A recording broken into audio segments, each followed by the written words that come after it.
Bapak Ibu, kita dengarkan lagi pemateri yang kedua yang akan disampaikan oleh Bapak Dr. Wahidin. Nah, sebelum ke Pak Wahidin, saya akan membacakan CV singkat beliau. Pak Dr. Wahidin, SPDI MPD, beliau lahir di Batang 7 Mei 1982. Nah, pendidikan beliau S1 PAI tahun 2005 di IAIN Wali Songo Semarang. Kemudian S2 beliau di Bimbingan dan Konseling di Universitas Negeri Semarang tahun 2010 dan S3 Bimbingan dan Konseling di Universitas Pendidikan Indonesia Bandung tahun 2020. Nah, Bapak Ibu, Pak Wahidin ini pernah menjabat sebagai Kaprodi Piaud IAIN Salatiga dari tahun 2013 sampai 2016. Kemudian Kaprodi BKPI IAIN Salatiga dari 2020 sampai sekarang. Dan sekarang beliau juga menjabat sebagai Sekretaris Umum Asosiasi BKPI Indonesia. Salam. Nah, mungkin itu Bapak dan Ibu Di kampus sedikit lagi ngisi acara. biodata yang Zoom. bisa saya sampaikan tentang narasumber kita yang kedua. Selanjutnya kita persilakan kepada Sampai jam Pak 10 Dr. ke jam Wahidin 11. untuk menyampaikan materi beliau. Silakan Pak Wahidin. Aku ini ngomong enggak? Nah, jam 11 ya, jam 11 ya. Jam 11. Iya, iya, iya. Iya. Kayaknya sedang bicara nelpon. Oke, silakan Pak Wahidin. Iya. Terima kasih. Assalamualaikum warahmatullahi wabarakatuh.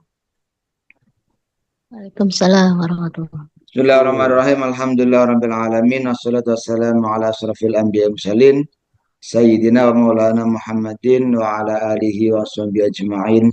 La haula wa la quwata illa billahil aliyyil azim. Rabbi shrah li sadri wa yassir li amri wahlul 'uqdatam min lisani yafqahu qawli. Amin amma ba'd. Yang kami hormati Ketua Umum Divisi Ikatan Bimbingan Konseling Pendidikan Islam, para pemateri hari ini, serta para peserta kegiatan tadabbur ilmu konseling hari ini dengan tema isu-isu agama dalam praktek konseling. Hari ini saya akan menyampaikan satu tema yang berkaitan dengan isu ini. Yang pertama, tadi sudah secara garis besar sudah disampaikan oleh Ibu Amirah kaitannya dengan beberapa isu agama, mulai dari konsep spiritualitas dan konsep religius, termasuk Prof. Amira juga sudah menyampaikan sejarah perkembangan konseling religius atau konseling spiritual, hubungan antara agama, spiritual, dan konseling sudah disampaikan, secara konsep sudah disampaikan semua, tinggal saya menguraikan hal-hal yang ini adalah praktis.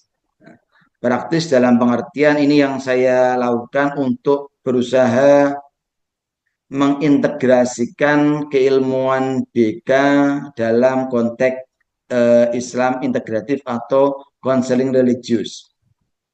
Bapak Ibu yang kami hormati, saya merumuskan BK Islam religius atau saya sebut sebagai Islam integratif itu memadukan 3 teori utama.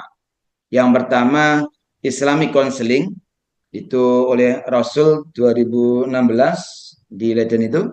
Kemudian Transpersonal Counseling atau Syarab tahun 2008. Kemudian TST Counseling oleh Richard N. Bergin tahun 2006. Ya. Akhirnya saya rumuskan menjadi satu konsep yang namanya Integratif Islamic Counseling. Integratif Islamic Counseling ini idenya adalah mengemukakan ide-ide tentang praktek konseling religius. Awalnya saya mendesain konseling religius itu untuk semua agama, karena tidak memandang Islam, tidak memandang Buddha, Kristen, Katolik, ataupun agama apapun, tetapi semua yang meyakini akan adanya Tuhan secara kelembagaan. Tadi sudah disampaikan oleh Ibu Amira bahwa ketika religius itu berkaitan dengan sistem, dengan kelembagaan, dengan institusi agama. Yang ada yang meyakini Tuhan, meyakini Allah, atau meyakini yang Maha Esa. Nah, berbeda dengan spiritual. Spiritual yang penting adalah pencarian pemaknaan dalam hidup. Makanya saya awal idenya adalah menggabungkan tiga konsep ini menjadi konseling religius dengan tujuan bisa dimanfaatkan oleh semua agama. Nah, itu ide besarnya. Tetapi proses berlanjut akhirnya saya tarik dalam satu fokus yaitu konseling religius Islam. Kenapa? Ya, ini sesuai dengan background keilmuan saya yang lebih banyak menguasai keislaman. Kemudian mayoritas masyarakat di Indonesia juga Muslim. Ketika kita jadi guru BK, mayoritas siswa yang kita hadapi adalah juga Muslim. Sehingga saya fokuskan konseling religius ini adalah konseling religius Islam. Sehingga formulanya saya beri nama BK Islam Integratif.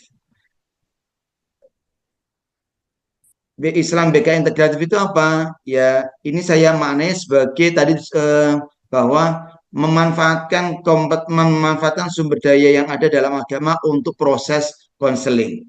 Tujuannya yaitu untuk memfasilitasi individu atau konseling memperdayakan potensi yang dimiliki berdasarkan keyakinan kepada Tuhan dan menemukan makna hidup. Tadi kalau dijelaskan tentang perbedaan spiritualitas dan religius, maka saya tidak hanya spiritual aja, tapi juga religius. Di mana religiusnya mengakui keyakinan kepada Tuhan. Nah, itu adalah konsep yang saya tawarkan. Kemudian bagaimana pengembangan itu? Pengembangan potensi individu, ya tentu potensi-potensi yang sudah dimiliki oleh individu yang berasal dari Tuhan, mulai dari kemampuan berbicara, kemampuan merasa, bersikap, semua kemampuan-kemampuan yang dimiliki oleh individu. Kemudian yang terpenting adalah adanya keyakinan pada Tuhan. Kita nggak bisa bicara konseling religius tanpa adanya keyakinan pada Tuhan. Kita nggak mungkin menyampaikan bahwa ini adalah pendekatan Islam, pendekatan agama, tetapi menyampingkan adanya keyakinan Tuhan. Ini adalah muara yang utama. Kemudian tujuannya apa yang ending adalah membahagiakan kebahagiaan saat ini dan masa depan. Kebahagiaan saat ini ya terselesaikannya masalah, terupdate-nya pengembangan potensi, masa depan itu bisa masa depan jangka pendek di dunia ini atau masa depan jangka sangat panjang yang tadi sudah ditampilkan Prof. Amira, mulai hidup saat di dunia ini hingga nanti melewati jalan-jalan sampai nanti ke surga atau neraka. Masa depan ketika kita bicara konseling religius yaitu targetnya adalah sampai ke surga, tidak hanya selesai hidup di dunia aja. Itu kira-kira gambaran yang ingin saya sampaikan Bapak Ibu. Kemudian yang ingin saya utarakan lagi tadi Prof. Amira sudah menyampaikan peran konselor atau kompetensi konseling religius. Ya. Saya memaknai ini dalam kompetensi konseling religius itu minimal ada 3 hal yang perlu dimiliki. Yang pertama adalah dia bertugas sebagai penasihat religius. Karena yang dihadapi adalah kliennya yang muslim atau konselingnya muslim, maka penasihat religius ini dalam hal-hal keagamaan yang sifatnya berbau-bau religius, seperti ketika dia melanggar aturan agama, ketika dia nggak sholat, ketika dia nggak apapun, maka kewajiban kita, tugas dari konselornya adalah memberikan nasihat.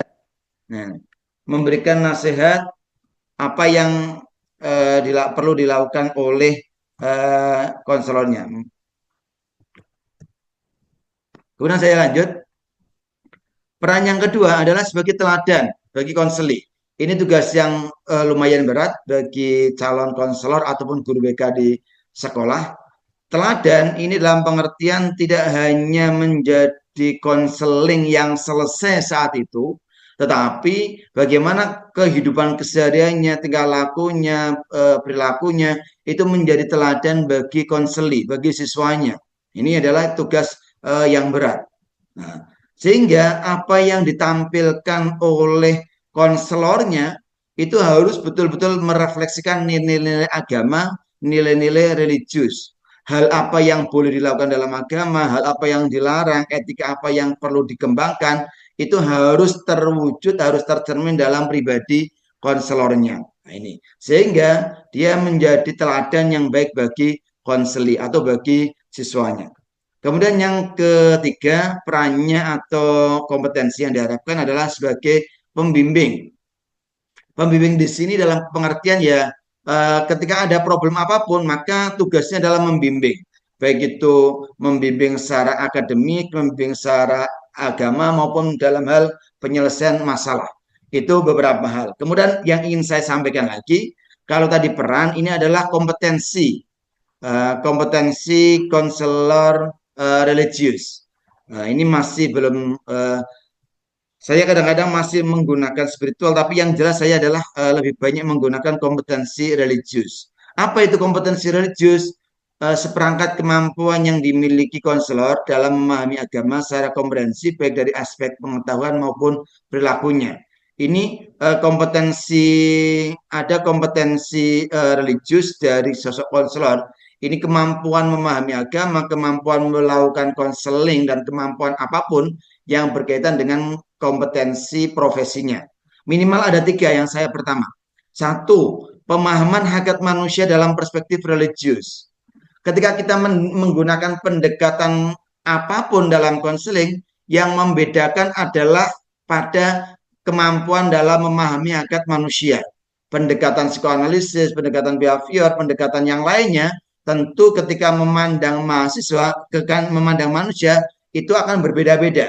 Demikian juga konseling religius akan memandang hakikat manusia yang berbeda, yaitu dalam perspektif religius. Itu. Saya nggak akan menguraikan manusia dalam perspektif religius karena akan terlalu lama nanti.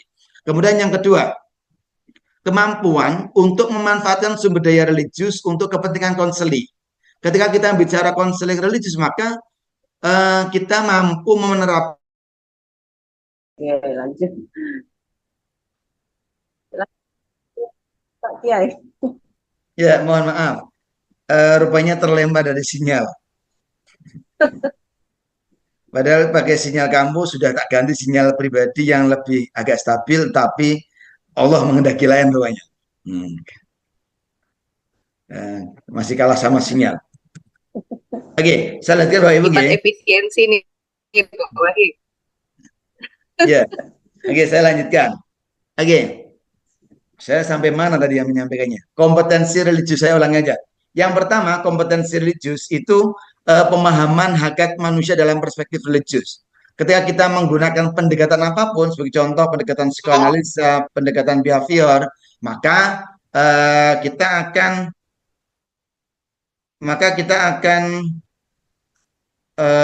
yang utama adalah memahami dari hakikat manusianya, itu ya, memahami hakikat manusianya, sehingga yang kita lakukan adalah ketika kita menggunakan pendekatan konseling religius, maka ya kita memahami hakikat manusia dalam perspektif religius.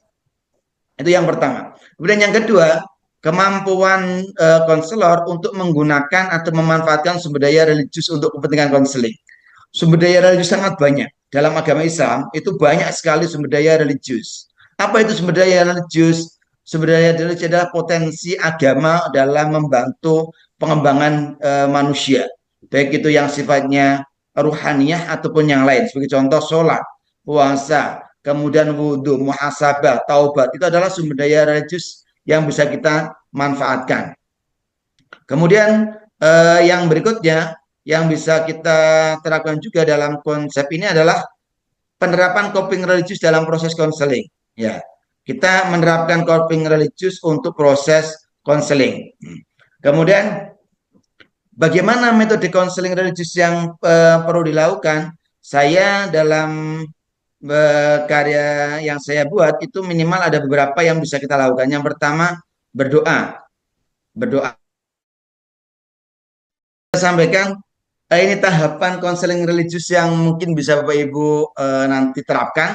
Yang pertama, karena intinya adalah membangun keyakinan pada Tuhan, maka konseling religius yang ingin saya sampaikan ke Bapak Ibu, yang pertama adalah membangun keterhubungan dengan Tuhan. Itu satu hal yang perlu kita lakukan ketika kita bicara konseling religius adalah bagaimana membangun keterhubungan dengan Tuhan. Kita punya aspek rohani. Ketika mau konseling maka harus kita sambungkan kepada Tuhan. Dengan cara apa? Ya sebelum konseling atau klien diminta berdoa. mungkin diminta wudhu dulu, atau diminta istighfar dulu, atau diminta muhasabah dulu kaitannya dengan problem yang ada dalam dirinya. Itu kaitannya dengan membangun keterhubungan dengan Tuhan. Kemudian yang berikutnya adalah mengeksplorasi masalah ini. Langkah kedua, ketiga, ini sama seperti dalam konseling-konseling umum. Gitu. Ada eksplorasi, ada menetapkan tujuan.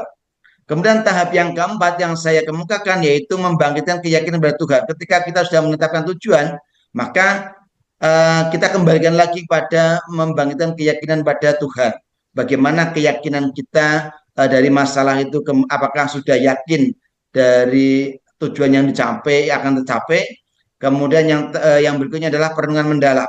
Perenungan mendalam untuk mencari solusi atau menemukan keputusan yang tepat dari solusi-solusi yang telah dilakukan. Kemudian yang berikutnya adalah penguatan keyakinan. Sebelum pengambilan keputusan secara ke lapangan, maka dikuatkan kembali keyakinan pada Tuhan. Dan yang terakhir langkahnya nanti setelah hasilnya atau sudah selesai proses konselingnya, maka tahap yang terakhir adalah memasrahkan diri pada Tuhan, atau dalam bahasa Islam kita dengan tawakal. Itu. Inilah rangkaian dari konseling religius yang coba saya tawarkan ke para peserta. Mudah-mudahan para peserta bisa mengambil intisari dari apa yang saya sampaikan, karena tadi kepotong banyak waktunya untuk ngurusi sinyal, sehingga mohon maaf tidak bisa maksimal untuk menyampaikan hari ini.